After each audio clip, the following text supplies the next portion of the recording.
How do you teach a middle school child to read?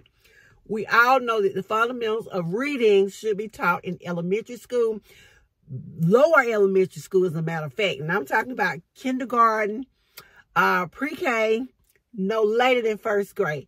How do you teach a middle school child to read? Unfortunately, that is a dilemma that is facing many teachers today. And so I want to talk to you about the ways in which you can teach your child who's in middle school to read. I'm not going to waste your time, so we're going to get right into this video.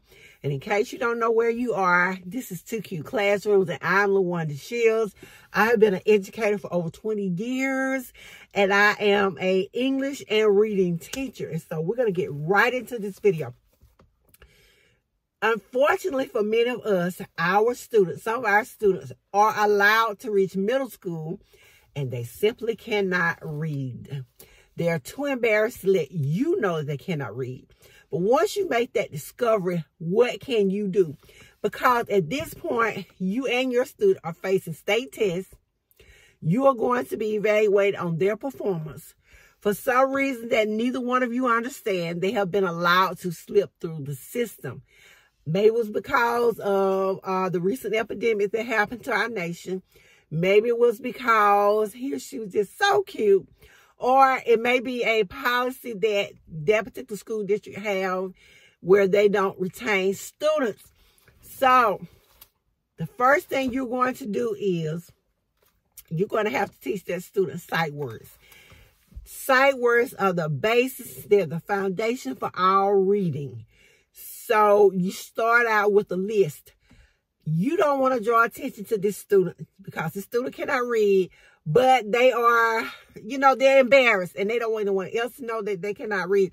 But you start out with sight words. And the way you can get away with this is not only will you give this particular student a list of words in which he or she needs to learn, but you will give them to the other students too. You can do this in little simple ways like doing games where you have vocabulary games where the students have to identify the meaning, the word and its meaning. You can use bingo games. You can use I have, who has. All of these are games in which you can use that see it, say it, color it. And I do have some of those activities in my classroom where the student has to become familiar with the words. Another strategy that you can use with your middle school student who cannot read is partner reading. Have them with a partner. Pair them with somebody else to read with them. And so the way you do this is you don't get a student that's super smart or, what would be the word? I don't want to say stuck up, but you know those students that are like, I know it, you don't know it. You don't want to put them with that person. You want to put them with somebody that they're comfortable with. Maybe another reader that's struggling, but they need to be above them. They don't need to be both struggling. It needs to be somebody that's going to be kind enough to read with them and be okay with them missing most of the words. And when you put them with that buddy reader, what you're going to do is have them read together. You're going to have them work it out, work their way through it. Hopefully they are not so far gone that they know nothing, that they don't know how to read any of the words. So when you do the buddy reading, their partner will help them identify words that they don't know. Another way that you can do this is to let them listen to audiobooks. I went into a teacher's room the other day at the school where I work, and she had the whole class. She had the book, and she had it on the Promethean board, and the book was the reading, and the whole class, they had to use their finger, and they had to go across each word as the Promethean, I could say audio, because it was audio. It wasn't anything visual. It was the reading. They had to point their finger as it went across, and it was reading to them, and they were reading silently. That's one way to do it. The other way with the audiobooks is to just put them at the reading table and I used to do this all the time when I was in the classroom teaching and doing the reading.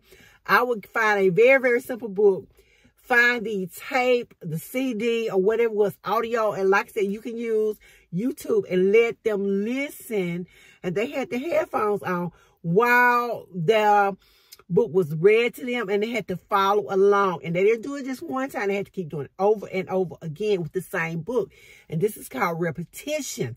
That way they became familiar with the words as they saw them. So we want to use repetition. We want to use the audiobooks. We want to use partner reading. We want to incorporate sight words / vocabulary words to help them learn to read. We want to start with their environment. We may want to put a PowerPoint on with the words, with some sight words on